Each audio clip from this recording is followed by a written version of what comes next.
What's going on, everybody? It's me, Shane, and I'm here to give you another Kimetsu no Yaiba Demon Slayer Mugen Train arc episode review and recap. And oh boy, so yes, this is late. I was gonna do this Monday. Things happen in life. That's the normal thing. Know that if I never get something out, it's either A, because something happened, B, the thing didn't come out, or C, all of the above. But I'm always gonna make sure I have something for you guys. So yeah. Let me before I get into this, please if you're not subscribed here, please give me a subscribe. Hit the notification bell if you are. I really appreciate it. Um Before I even get into this, I got notes down here on my constantly dying phone. I just gotta say, like, I appreciate what they have done with this, how they made the Mugen Train into the movie into I think it's supposed to be 8 to 10 episodes. Did a really good job. They have an opening, they have an ending. The first episode was kind of like a nice little opener, like most animes. But man, this opening song still done by Lisa, fantastic. The ending, I don't know who the ending is done by, but it's also a great song with great. What's what I'm looking for? Great visuals. Um, they have the Taisho secrets, which Taisho secret is that this guy doesn't have any Sugoku. Sugokus are basically apprentices. Doesn't have any apprentices because the training is very hard and people usually run away. And that actually matters. This little tidbit matters because this episode is entitled Deep Sleep. So our boys reach the train. I probably won't even need to look at this because our boys reach the train, right? And they're walking all the way to the back. It's up to Tanjiro to remember what does Rengoku look like because Inosuke and Zenitsu have never met the flame Hashira. One day I'm gonna say that word quickly. Hashira. There we go. And he's gonna of course remember his face, innocent. He called his haircut gaudy. Remember he has the blonde. Our guy right here has the blonde hair with the flame, the flame tips at the end, which is kind of funny because this era they wouldn't have frosted tips. But but regardless of that, um, it's very easy. As he's saying, it's going to be very easy for him to find him. And of course, he keeps saying "umai" over and over again. Umai means delicious because he keeps saying delicious with every bite he takes, and it's so loud. He's startling people. He's rattling the boxes of all the food that he has. Even the nice little maid service on the train, they're trying to get rid of it. And of course, they go ahead and they introduce themselves. Well, Tanjiro introduces themselves. Inosuke is just enamored by being on the train for the first time. He's like, man, this thing is fast. He's pounding on the glass, and Zenitsu's trying to calm him down. He even at one point he even wants to go outside and race the train to see who's faster. Which Rengoku tells him, you don't want to do that because demons are coming. But I'm jumping ahead because Rengoku, and this is very funny because Rengoku is doing this number, has the smile on his face, and is constantly looking forward. He remembers Tanjiro and says, "Okay, you're the one from the Young Masters. I'm guessing in your box is yeah, it's my sister." Well, he acknowledged you both, so I got nothing to say. Invites him to sit beside him. And Tanjiro says, "There's another reason why we're here because we were told about the disappearance of the train. We were told to join you. I have a thing I want to talk to you about." Before he can talk to him, he says, "Yeah." Um, Actually, no, he doesn't say that, but he being Tanjiro tells him, "Well, last time when I was going to fight, when I fought in that forest of death situation, he did what was called the Hinokami Kagura. It was a flame dance. His father was able to do this flame dance even though he was frail, and the weather was so cold it could freeze your lung. And so he's asking, you know anything about this? Oh, that's pretty cool that your dad could do that. It was amazing. And it's great that you could do that too. No, I know nothing about this. All right, moving on. He's like, no, wait, no, I have more questions to ask you, dude. And this is when we get our funny interactions with Zenitsu and Inosuke. Um, what's his name? Rengoku, goes on to tell him, well, look, there's always been a flame Hashira. There's always been a water Hashira. All the time, there's always been those two. The five different element sword types with flame, water, wind, stone, and I want to say mist. Give me a second here. Yeah, flame, water, wind, stone. I feel like I'm missing one, guys. Of course, I'm missing one. I'm missing the important one, thunder. Mist is actually a subsection of wind, which even says that. He says, there's also subsections within those five main groups, which we saw as serpent, we saw insect, we saw love, and we saw mist. I'm going to assume that flower and insect are somewhere around with wind. Maybe they're. It can't be thunder. Maybe they're somewhere around wind because of all that stuff. Who knows? But I will digress.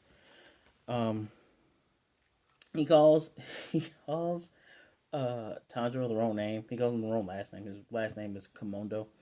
And he says, "What color is your blade?" He's like, "Well, my blade is black." He's like, "Damn, that's unfortunate, because I've never heard of a Hashira that has a black blade. Actually, it's they never really know what type of sword techniques to go into." And he says, "You should become my Tsuchigoku." And he's just speaking loudly, laughing, just looking off to the side. And Tanjiro the whole time is like, "Where are you looking? What? No, I'm not going to do this. What?" And this is where we are. We then have the moment of Inosuke trying to get on race the train, and Rengoku saying, "Nah, there's demons afoot. You don't want to do that." And Zenitsu, with all the respect that he gained from me in that last chapter, he's still annoying, but it's part of the personality. It's really hard. I don't hate him. I don't hate him. It's just his crying gets annoying, but I get it. Eventually, he'll grow out of it. I'm very sure of that. But regardless, the conductor comes through and he's asking to punch people's tickets. Now, here's a very strange thing, and I'm kind of surprised our boys didn't pick up on this. As he's coming through, there are various amount of people who are actually asleep in the back of that train. They're all asleep. The conductor also looks very weird. You don't really see his eyes, but he's punching the tickets. And of course, the boys never been on a train. They're asking, "Well, what's the deal with this?" Conductor wants to, just punch your ticket, check it. So all the tickets are getting punched, and Rengoku, the lights are flickering. The lights flicker. So Rengoku's like, his smile goes away. Tanjiro's like, "What is that nasty smell?" There's a demon. Very massive demon. And even Rengoku's like, so you were hiding your presence, that massive form with your demon art, I'm assuming.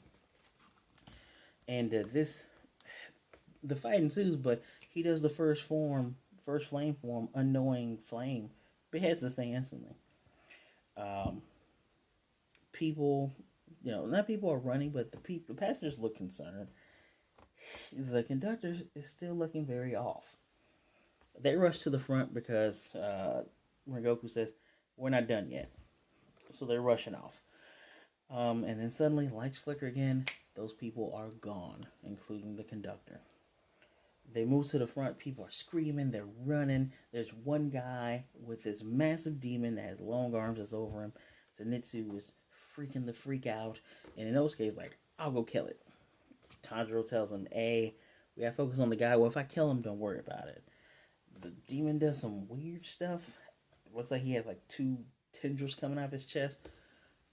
Rengoku is fast enough to save Inosuke and save the passenger. Uh, Talking about how fast that first breathing form technique is, he goes from one train to the next one car to the next one. He beheads the first one. So in this one, he's already really close. He does the second form, which I actually wrote down. I'm actually going through these. Actually going through these. My notes pretty dang fast.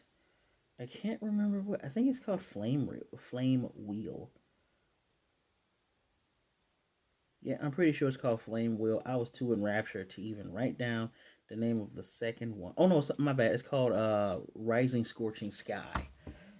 Pretty cool. Looks like the water wheel, except he's not spinning. He's just doing this. Like his flames are just everywhere. Which I wonder if that would be the case. If it would be burning anything. If this thing didn't happen next. So Tanjiro, Inosuke, and Zenitsu are suddenly calling him Aniki, like in the last episode's Taisho. They're calling him Aniki, big brother. I want you to train me. That was really cool. You're awesome. They're spinning around him. Then all of a sudden, everything slows down, does kind of the reverb, the room. Well, looky here. They're all actually asleep. Everyone in that train is asleep, but the conductor. So, the conductor goes to the front of the train, says, "I punched everybody's ticket. Everybody's asleep. Please, can you put me to sleep? I want to see my my dead wife and daughter again." And he's in tears, he's crying. A hand drops from the ceiling, and this is the Halloween time, so this is perfect for this. Hand drops down like Thing from the Addams Family. Has a mouth right there on the back of the hand. Says "Dream" all over. Has eyes right here and right here. Tells him, "Yeah, no, you did a good job. Good job, buddy. Go ahead and go to sleep." He's knocked out. The four freaky kids from the ending of last episode show up, and he's like, "All right, remember what I told you. You know, they're gonna tie ropes around themselves and the demon slayers." Where he says, "Hey, just don't act right away. Let them get into a deeper sleep, because really good demon slayers, they can sense the bloodlust of demon, just wake up instantly." So telling them take their time. He even told them how to go to sleep, like count backwards or some stuff. They're supposed to put the ropes on them without really touching them, but looks like they had to test them to put the ropes on. I don't get it. The hand rejoins with the main body, which is last season we saw the one demon that Michuzan in his female form, pretty attractive female form, I might say, in his female form, gave this guy even more power. So now of the lower half of his version of the Hashiras, this guy is the lower number one, and he's basically saying, "Oh, you guys are lucky. You'll you'll die while I sleep, and you're having a great dream." And this is really sad, because this is the moment where we realize that Tanjiro is a 15, 16-year-old boy who did lose his entire family. Because in his dream, he's back on the snowy mountains, and he sees uh, his first younger brother and his second younger sister, and he's running to him. He drops his sword. He runs to him, and he's crying. And he's back in his old outfit. Before, he was on edge. He had his sword out, and he's like, "I need to calm down. What is going on?" Unfortunately, once he got deeper and deeper into the dream, we see the symbolism of like water. It looks like the deeper they get, the more they can't come out. I think that's the gist of it. The demon keeps saying weird stuff, and I wasn't gonna bother typing that out. And yeah, it looks like when they get to the end of this stop, or the deeper in sleep they're gonna get maybe by these dumbass kids. Man, I just spooky demon kids are annoying, especially because they're probably not as young as they look. Eh. Anyway, um, he's even there with his mom, his other siblings. He's having a great time, but there's one thing missing. There's no Nesco in that dream. That, I think, that is the limitation of whatever demon art this is. And I believe that's where I think our episode ends right there. Because all the passengers asleep, everyone, I said, but Nesco, go all the way to the back. Yeah, we just get introduced that he's the lower one. And, you know, even when we see the kids tying themselves to our Demon Slayer friends here, Tanjiro he's deeply crying. The way the artist does the tears, I can't remember his name. Mongo Man, I think is his name. The way he has drawn tears, man, it's, you feel it. This tugged at my heartstring. Like, I was equal parts amazed, equal parts in tears. Just wow, who wow. Um, I already told you about the Tai show, and I think that Tai show is going to lead into Renosuke. It leads into Renosuke's actual character, but not here. Rengoku's dream. I think the dreams are what your deepest desires are. That's the demon art. His deepest desire is to want people to want to train under him. Pretty sure Zenitsu's deep dream was probably going to want to be a competent swordsman, even though he kind of is. He just needs to stop being a little bitch. And I don't know what Inosuke's dream's going to be, but Two things that these demon jerks did not count on. Nesco was here. He didn't put Nesco asleep. Nesco's probably already asleep. She's gonna wake up once she senses something is wrong. Two, Zenitsu already fights in his sleep. Aside from him being like half alive when he was being turned into a bug, being turned into a spider, which was amazing, mind you, that he fought out of that. That's what garnered all his respect from me. He can fight in his sleep. So, those two are probably what's going to save them. I'm assuming.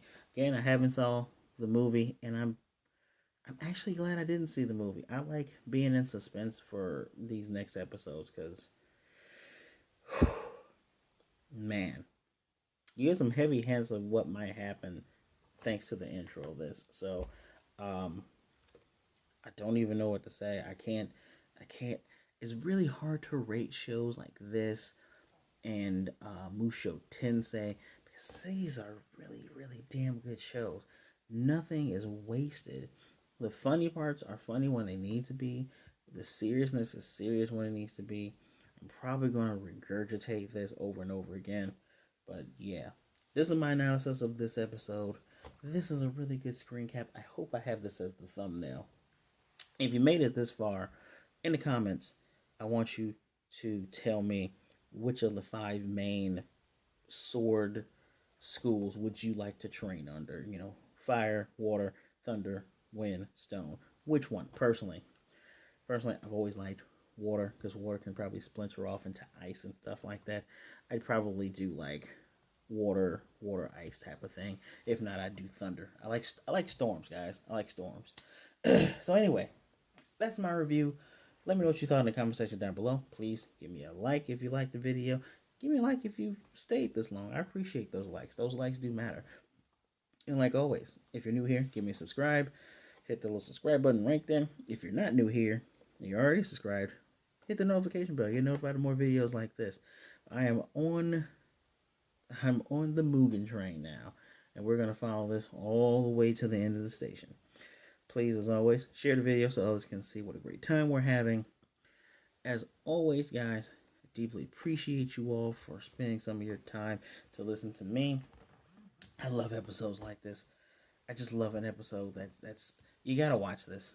I love animes where it's not 23 to 30 minutes of me just telling you every little detail because this is really good. This is so good. Actually, I think this episode was only 20. Yeah, this episode was only 23 minutes. Last episode was 25. Pretty sure they're gonna cut it up unevenly like that, and I love it. So, as always, please be good, be blessed. Wash your hands, wear a mask, be good to yourself, and be good to others. Either way, don't be a jerk.